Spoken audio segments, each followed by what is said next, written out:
क्या समाजवादी पार्टी के सांसद इकरा हसन को उनकी बढ़ती लोकप्रियता के कारण जानबूझकर टारगेट किया जा रहा है या यह एक बड़े सियासी षड्यंत्र का हिस्सा है? इकरा हसन पर अभद्र टिप्पणी के खिलाफ अखिलेश यादव का तीखा पलटवार क्या सपा को पश्चिमी यूपी में और मजबूत करेगा या फिर यह विवाद पार्टी के लिए नई चुनौती खड़ी करेगा?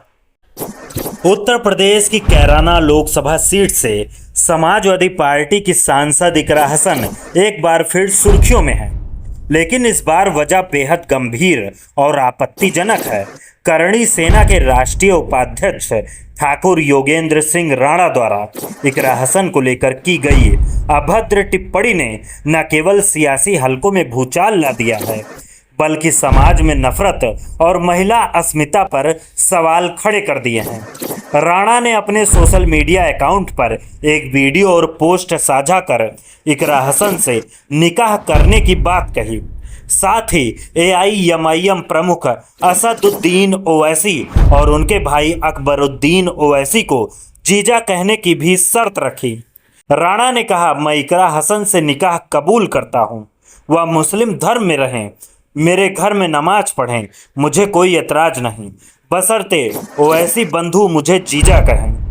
यह टिप्पणी न केवल एक महिला सांसद की गरिमा को ठेस पहुंचाने वाली थी, बल्कि धार्मिक और सामाजिक सौहार्द को भी चोट पहुंचाने वाली थी। विवाद बढ़ने पर राणा ने वीडियो और पोस्ट डिलीट कर दिया। समाजवादी पार्टी ने इस मामले में कड़ा रुख अपनाया।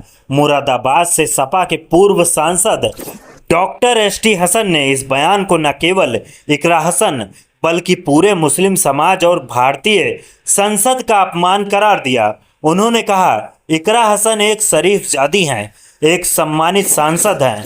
ऐसी भाषा हमारी तहजीब और संस्कृति के खिलाफ है। उन्होंने योगेंद्र राणा के खिलाफ सख्त कार्रवाई की मांग की और सवाल उठाते हुए कहा, अगर एक सांसद के साथ ऐसा हो सकता है तो आम महिला की सुरक्षा का क्या? मुरादाबाद से सपा सांसद रुचि बीरा ने भी इकरा हसन के समर्थन में आवाज बुलंद की। उन्होंने कहा, यह सिर्फ एक सांसद का अपमान नहीं, बल्कि पूरे लोकतंत्र और महिला अस्मिता पर हमला है। हम इस मुद्दे को संसद में उठाएंगे और दोषी के खिलाफ कार्रवाई की मांग करेंगे। समाजवादी पार्टी के सांसद धर्मेंद्र यादव ने भी इस मामले को संसद में उठाने की बात कही। यह जोर देकर कहा कि पूरी पार्टी इकरा हसन के साथ खड़ी है।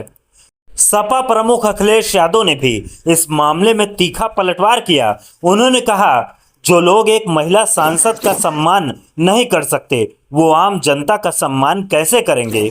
यह बयान निंदनीय है और इसके खिलाफ सख्त कार्रवाई होनी चाहिए। योगेंद्र राणा के बयान में असदुद्दीन ओवैसी और उनके भाई अकबरुद्दीन ओवैसी को भी निशाना बनाया गया। राणा ने अपनी शर्त में कहा कि ओवैसी बंधु उन्हें जीजा कहें, जो न केवल अपमानजनक था बल्कि धार्मिक आधार पर भड़काऊ भी था। हालांकि इस मामले में असदुद्दीन ओवैसी की ओर से अभी तक कोई आधिकारिक बयान सामने नहीं आया। यह गौर करने वाली बात है कि ओवैसी, जो अक्सर मुस्लिम समुदाय के मुद्दों पर मुखर रहते हैं, इस मामले में चुप्पी साधे हुए हैं। क्या यह उनकी रणनीति का हिस्सा है या वह बाद में कोई बयान देंगे, यह देखना बाकी है। आजाद समाज पार्टी के नेता चंद्रशेखर आजाद, जो अक्सर मुस्लिम सम्मेलनों में समुदाय के हक की बात करते हैं, ने भी इस मामले में अभी तक कोई बयान नहीं दिया। यह खामोशी कई सवाल खड़े करती है, क्योंकि इकरा हसन की लोकप्रियता और उनके प्रति जनता का समर्थन किसी से छिपा नहीं है। सोशल मीडिया पर कई यूजर्स ने इस मामले को उठाते हुए राणा की टिप्पणी को महिला विरोधी और नफरत फैलाने वाला करार दिया। एक यूजर ने लिखा, यह सिर्फ इकरा हसन पर हमला नहीं, बल्कि मुस्लिम समाज और महिला नेतृत्व को चुप कराने की कोशिश है। पश्चिमी यूपी में गुर्जर समुदाय ने भी इस बयान को अपनी बेटी का अपमान मानते हुए पंचायतें बुलाई और कार्रवाई की मांग की। यह विवाद ऐसे समय में सामने आया है जब समाजवादी पार्टी के कई नेताओं को विभिन्न मुद्दों पर निशाना बनाया जा रहा है। आजम खान और अब्बास अंसारी जैसे सपा नेताओं के जेल में होने और उनकी विधायकी रद्द होने की घटनाएं पहले ही सपा के लिए चुनौती बनी हुई है। इसके अलावा इकरा हसन के साथ सहारनपुर के एडीएम संतोष बहादुर सिंह द्वारा कथित अभद्र व्यवहार का मामला भी हाल में चर्चा में था। इस पर अखिलेश यादव ने कड़ा रुख अपनाया था।